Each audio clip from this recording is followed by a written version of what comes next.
Wow, I'm Mike McGuire, I'm an alcoholic. Welcome to the 40th North Coast Roundup. And if you want a secret in sponsorship, you get one that doesn't know the steps.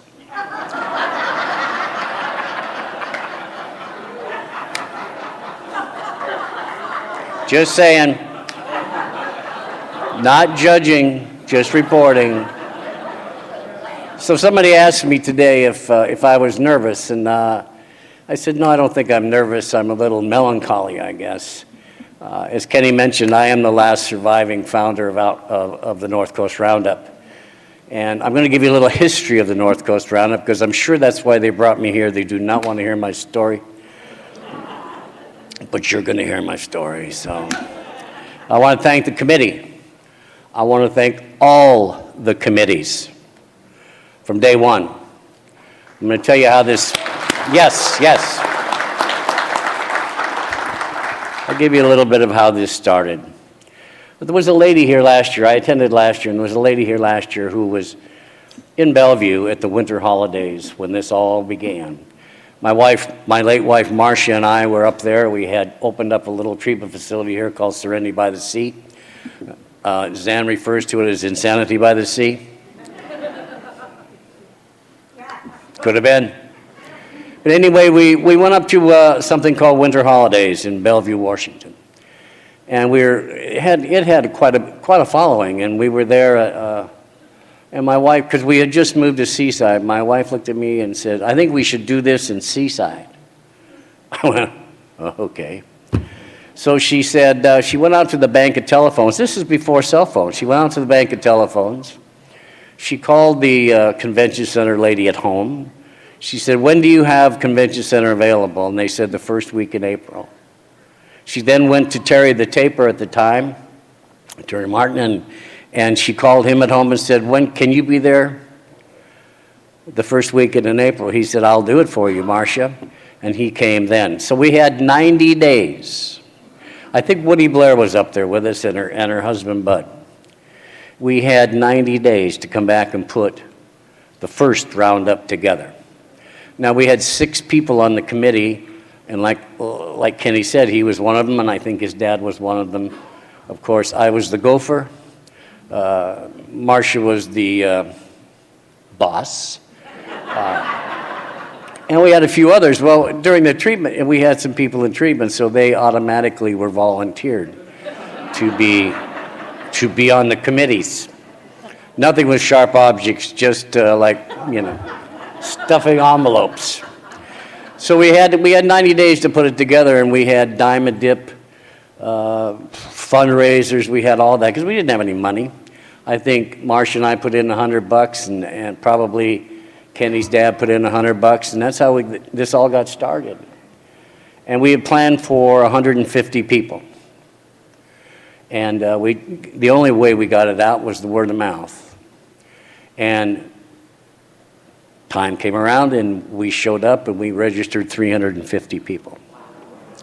We were overwhelmed. Wait a minute.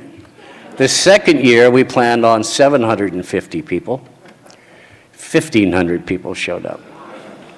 Now, some of you were here for the third one, and we had planned for 2,000 people. 5,000 people showed up. 5,000 sober alcoholics were in the town of Seaside. We outnumbered the town of Seaside. We did. And one of the stories goes is that we ran the town out of gas and ice cream. We did. That particular time when we had 5,000 people here, I got a call from the mayor, because we had about 300, maybe 250, 300 bikers show up, Alky Angels. And they showed up, and they had motorcycles lined up everywhere. The mayor called me, said, Mike, what we got going on here? I said, don't worry about it, we're good. Because the history is that in 1964, I believe, they had a riot here. They had a riot with the bikers and the college kids who were on spring break. And they tore the town apart. All those lights you see out there on the promenade, they ruined them. They broke them. It was a mess. So she didn't want any repeat behavior. And then I got a call from the local bartender saying, Mike, I don't have any business. I said, shut it down. So he shut it down and he came to the roundup. But to get back to the bikers, the mayor was a little concerned. I said, well, Madam Mayor at the time, she was one of those mayors only. I said, they want to make, the bike, I told the bikers, you got to calm down and, just chill. Because, they'd all start their Harleys at the same time, and it was like, Thunder Road. And so one of the bikers said, well, why don't we give the town a parade? Guess who was on the front motorcycle going like this? The mayor.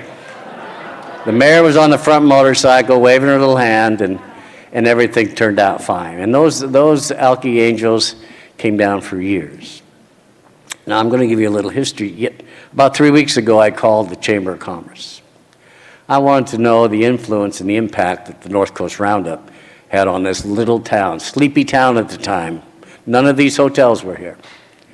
Shiloh was an old place, and all you see on the river was not here. So I asked the Chamber if they could give me a figure of the financial impact that the North Coast Roundup has had on this little sleepy town of Seaside. Last year, she could only give me figures last year, and they gave me the figures because of the hotel tax and all of that stuff, and the gas tax, all that. The best they could do was $82 million. The curtains you see behind me, we purchased. The remodeling, we purchased. So all of you have been so instrumental in Seaside. The theme this year is a wealth of friends. I thought it was a host of friends, but it's a wealth of friends. And I'm looking out at this audience, and I'll mention some names, but please forgive me if I don't remember everybody. I'm 79 years old, and sometimes I can remember my name. If it's a good day, I got it. But I'm looking over here at Tim in the handicap section. Yeah, right where he should be. And Tim said, if you don't mention my name 3 times, it's not a good speech. He wanted 6, but I gave him 3. And I'll tell you later. We had the first roundup, and the committee was there, and everything happened well. And I think we were in maybe 10 years, 8 years. There's a meeting place here in Seaside called the Little Yellow House. And Marcia was very instrumental in getting that Little Yellow House going.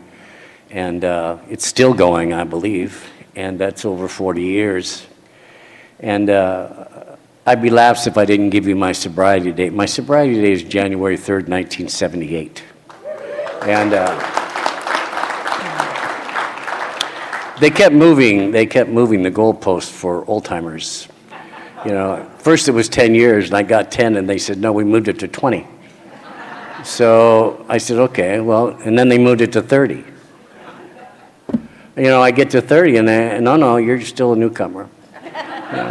So I get to 40, and they said, I think you made it. Yeah, but I made it at 40, but I can't remember it. I don't know. Doesn't make any difference. But the committees were very special, very, very important here. And about 8 years, I think, this fellow rode into town. I think he rode in on a white horse. I'm not quite sure. And his name was Harlan. Now, I had known Zan for a long time. And Zan was kind of Marcia's and my daughter. We kind of kept our eye on her and made sure that no Harlans came around. But he snuck in. And, he grabbed up Zan, and when Marcia and I had to leave it and move elsewhere, Zan and Harlan kind of took this and kept the baby alive, and here you are. And a lot of that we owe to Harlan and Zan, and Zan is still here. Zan is still very important. And That's a well-deserved applause, trust me on that one. I tried it, last year I had her up in the balcony during the women's meeting, trying to convince her to just let go a little bit. Didn't work, never did listen to me. You know, I was her sponsor in the beginning. She never listened then, she doesn't listen now. It's the way it is. But there were so many committee members during the early years, and I think Kenny's the only one that I can remember that's still around. You know, there was several. There was Barbara B. There was so many. And the first roundup, you know, we were short on time, so at that time my wife's sponsor was Clancy. And she called Clancy at home and asked Clancy to come speak at the first roundup. And he said, "Marsh, I'll drop everything." And he came and he spoke at the first roundup. We've had some incredible speakers, and I'm sure that this weekend will be the same thing. I got sober on the shoulders of giants. Some of these people that came here, I can name them. I drove the van when I had Clancy, Duffy, Irish Annie, Bobby Earl. They were all in the same band. Over the mountain. I was never the same. I've never been the same since. You know, Clancy was talking about Clancy.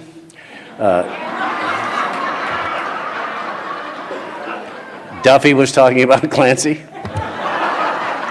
Irish Annie, she didn't talk at all. And Bobby Earl, he and Clancy didn't get along at all. They were talking to each other. It was a mess. You know, but it was a great weekend, and we've had some incredible speakers. You know, we've had Johnny H. We've had Jim W. from Texas. You know, so if I try to tell a little bit of my story, what I'm going to try to do is incorporate some of the things that they said at the roundup here that was very, very important to me at my sobriety at the time. You know, some of their quotations and some of their sayings just, well, you know if you've listened to them, how important they were and how absolutely important they were to Alcoholics Anonymous. And most of them now are gone on to that, whatever you call a big meeting in the sky. I'm not quite sure. Never did like that. But anyway, they've influenced my sobriety to no end, and so did my late wife, Marcia. She was a stickler for Alcoholics Anonymous. They used to call her the Nazi because, well, Zan can verify this. She was no nonsense.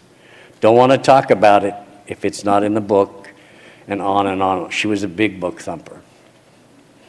Now, to get back to Harlan, and I will, I moved up to Vancouver, Washington, and I got a sponsor in Vancouver, Washington. Well, actually, it was in California, and I moved her up to Vancouver, Washington. And my first sponsor, she was 300 pounds, had a mustache, and her name was Cheryl.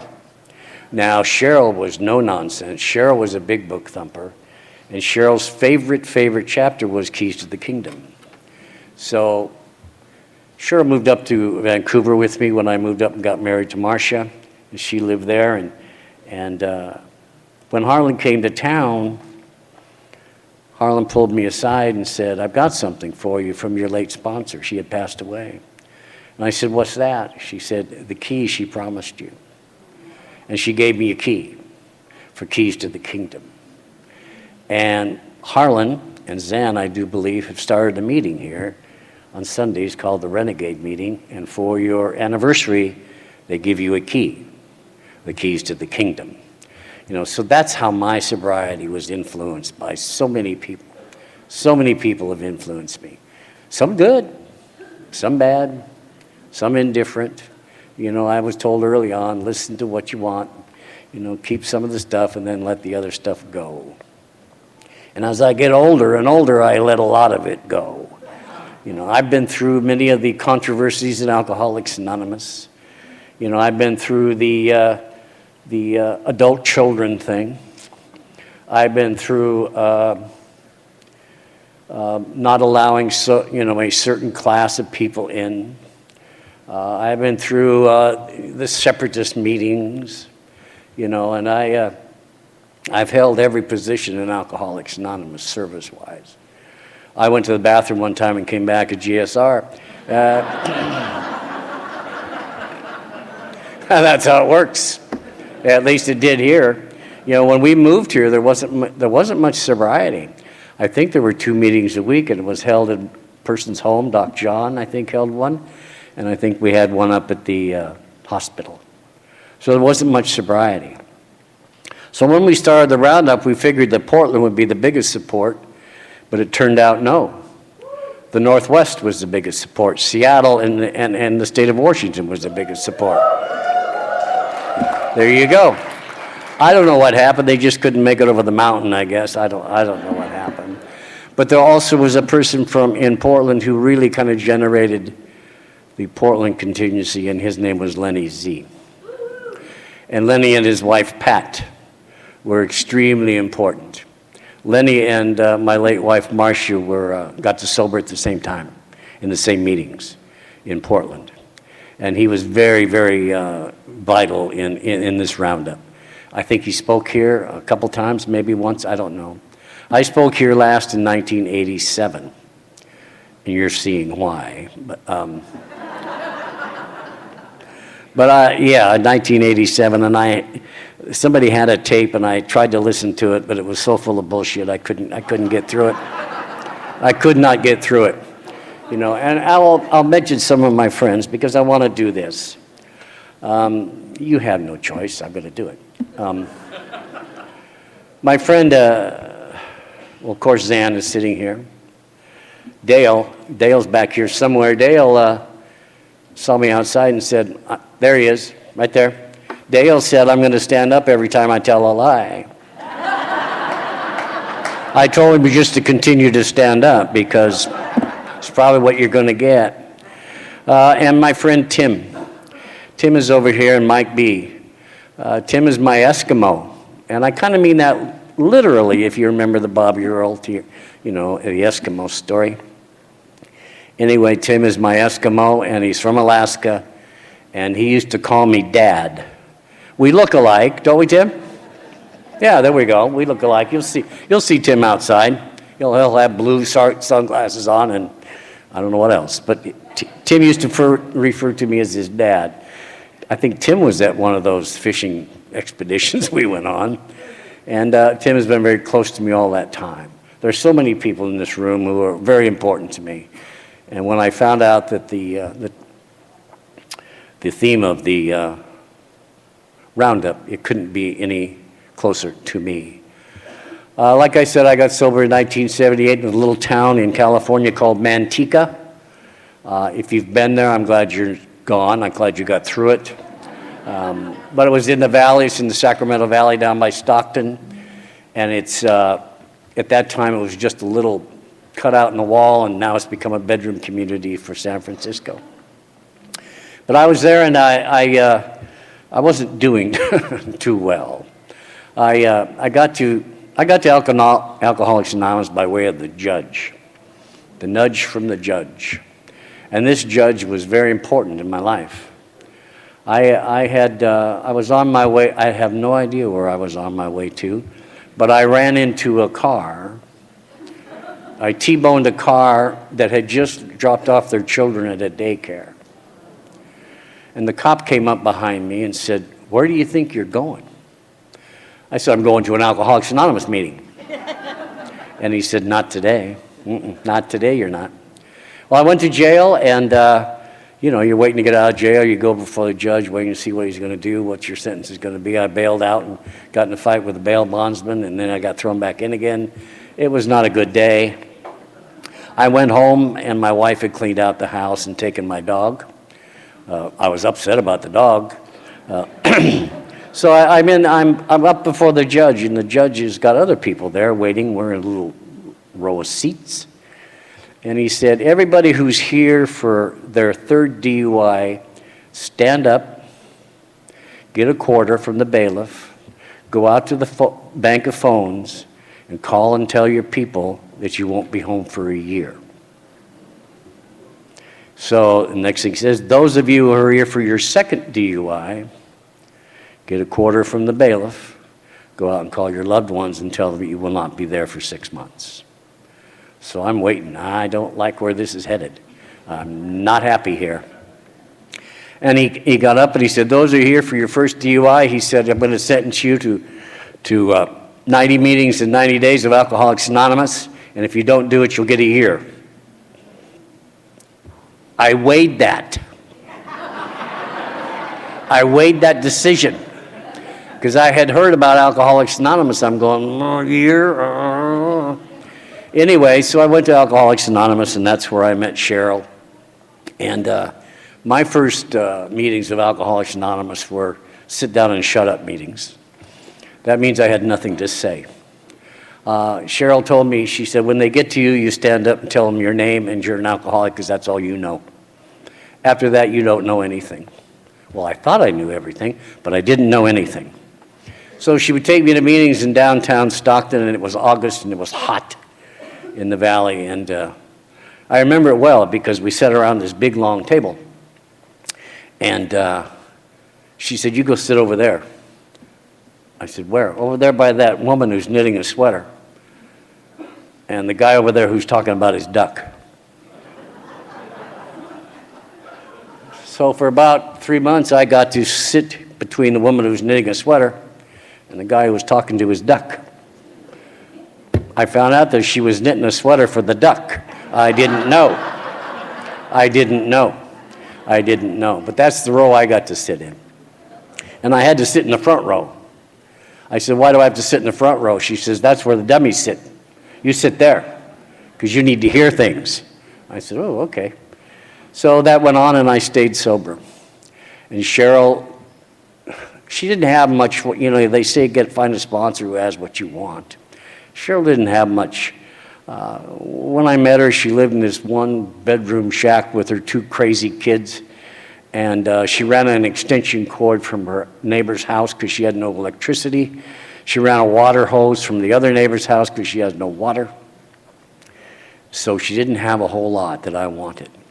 However, something was in her eye, something was in her soul that I wanted. So I kept going back to Cheryl's house, and she said, now that I'm your sponsor, please bring me fresh coffee. And at that time, my arrogance outdid my weight. Not so anymore. So my arrogance, I was driving a Mercedes-Benz at the time, and she said, you need to get rid of that car. Your ego is going to kill you. So I said, okay, I'll show you. So I got an orange Volkswagen Bug. And Cheryl and I used to bounce around the Sacramento Valley in that orange Volkswagen Bug over the railroad tracks, you know. And it was humbling for her. It was disaster for me. But we went to meetings and she shared and she was very positive and she had a lot of sponsors, sponsees. And so one time, about 6 months after I got sober, she said, you know, I think maybe you should get rid of this car. I said, why? She said, because I'm tired of hitting my ass on the seats when I would go across the railroad tracks. So that was my sponsor. I went to my sponsor one time and we were working the steps. And we got to her house and she said, I want you to come in the bedroom and get on your knees. I didn't know that this is what was in Alcoholics Anonymous. I didn't know this was part of the deal. I was willing, but not really. So we went in there, and like I said, Cheryl was, you know, she was overweight. I guess you put it that way. But she got on her knees with me, and we did the 3rd step prayer. And my life changed. My life changed. I think God came into my life at that time, and it's never been the same. It's never been the same. I have... Marcia and I moved from here, I think it was 1995, to Utah to take care of her mother who was dying of cancer, and we took care of her for a year, and then we moved down to Nevada because of the heat and the warmth. And in Nevada, Marcia got cancer. And it was a long 2.5 years. And she died August 4th, I think, of 2004. And again, my life has never been the same. But I will tell you this, when you look at the sign behind me, it says the Wealth of Friends. the people from here, Zan and Terry's wife, and a few others came down, Susan came down to Arizona to say goodbye to her, and it meant the world to her. And they got there a week before she passed away. And that's what friends do. That's what friends in recovery do. And I'll never forget it. I'm totally indebted to Zan for doing that. It was a tough time. I took care of her 24/7 for almost 2 years. And I was talking with somebody earlier, and I enjoyed every minute of it. I didn't enjoy her passing, but I understood it. And she did it with grace and dignity. She was in a meeting of Alcoholics Anonymous 2 days before she passed away. I was in a meeting of Alcoholics Anonymous the day she passed away. That's all I know how to do. That's what I do. I go to Alcoholics Anonymous. I try to participate. I try to do whatever I'm supposed to do, I guess. It doesn't always work that well. I'll sit there in silence because I still hear some insane stuff come out of the mouths of people in Alcoholics Anonymous. But again, I'm not judging, I'm reporting. One of the speakers, Sandy Beach, you all know him? You all heard him? She likes him back there. Anyway, Sandy was up here speaking one weekend, and Sandy used to be a jet pilot. I think you remember that in his story. He used to fly jets.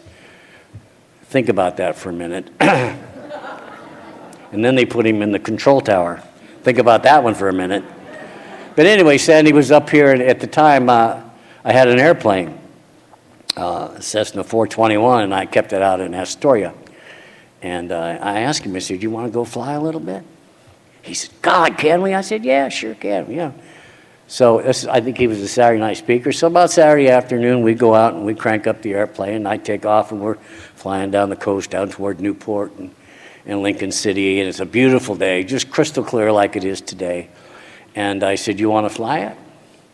He said, "Can I?" I said, "Well, I don't know. I think you can." So I gave him the controls. And we were climbing up the Oregon coast, and he came over Tillamook Head like this, 300 feet off the deck, going down the beach, having the greatest goddamn time of his life. He was smiling like this. I'm going, Jesus, criminy. We get to the airport in Astoria, and guess what? The FAA guy is there. So I looked at Sandy, and I'm going, this is not good. This is not good. You could have got me grounded here. So he pulls the guy aside and does whatever he does, and nothing happened. But he was as happy as a clam on the beach. I mean, those are stories that I get to share. Those are stories that are so dear to my heart. And when I moved to Florida the first time, Sandy became my sponsor. And Sandy was an incredible spiritual man, a spiritual being like something I have never seen. And I think he was the example of forgiveness that I try to portray. I don't always do it right, but I try to portray.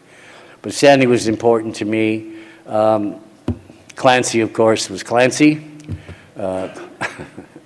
That's where the judging, not reporting comes in. Yeah. And Jim W. from Texas was very important to me because he talked about resentments, and he talked about doing the same thing over and over again, and he talked about his fish in the fishbowl. Well, when that fish in the fishbowl got real quiet, he'd bang on the side of it and show him who was boss. And that made sense to me because that's what I was going through at the time. I was thinking that I was boss, and it didn't work. It doesn't work for me. I can only speak for me. You know, I'm looking out over this group of people here, and you're the same people I looked at in 1987. A little grayer, but the same people, the same spirit, the same energy.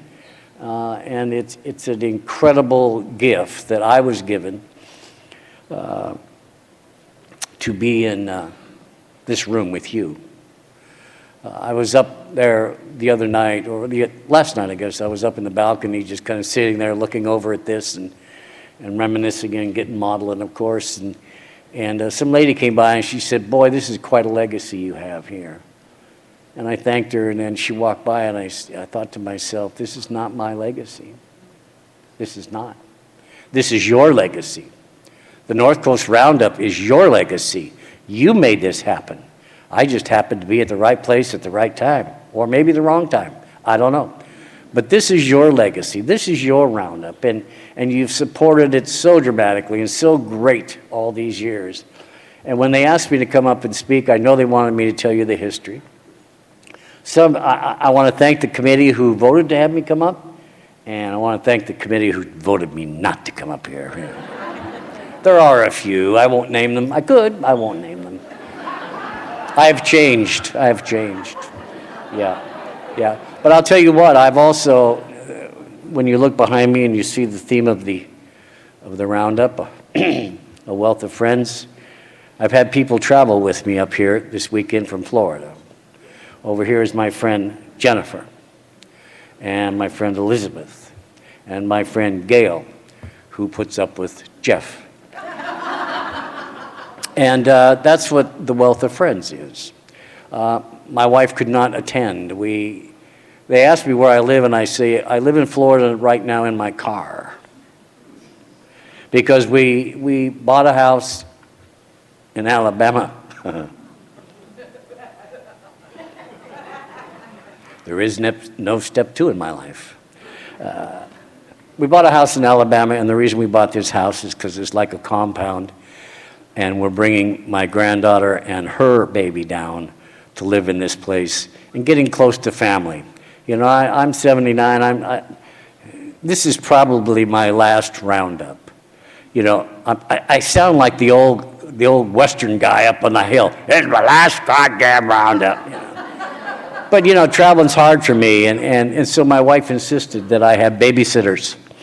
And Jennifer used to be on the SWAT team, and Jeff used to deal drugs. I mean, pharmacy. He was pharmacist. He was a pharmacist. And my doctor was supposed to come with me, so I would have had my pharmacist, my doctor, and my bodyguard. I don't know. You can't travel much better than that. But my wife insisted that they take care of me, and they have done a wonderful job. You know, they've done a great job, and this is their first Roundup here. And I'm sure that by the time Sunday rolls around, they will be exhausted. They will be exhausted and overwhelmed by the speakers, by everything that goes on. And I don't know where the speakers are. They're right here, I think, with, yeah, they're right here? Okay. I don't know any of them. I've just met them standing on the floor here.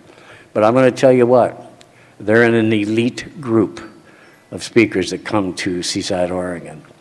I remember about 5 years ago, 6 years ago, well, before Sandy died, I mentioned Seaside, and he said, that was my favorite Roundup ever. And that's saying something, because he spoke everywhere, you know that. That's my favorite Roundup ever. We try to treat the speakers with dignity and grace, and give them everything they need, and make sure they're taken care of, because they are the messengers for this vessel. They are the messengers. They give us their experience, strength, and hope. They show us the way, and they tell their stories and tell the recovery. I can tell a story, and I can tell my drunken log, but it's difficult sometimes to get a message across in recovery. Our recoveries are different. They're all different, but they have that one thing in common. That one thing in common. We have been graced, I believe, by Alcoholics Anonymous. I've been around long enough to have seen it change, and I've seen it go through growth spurts, and seen the dilemmas and all of that stuff. But here we are. The strength of Alcoholics Anonymous is alive and well. And it's alive and well here in Seaside, Oregon. Thank you much.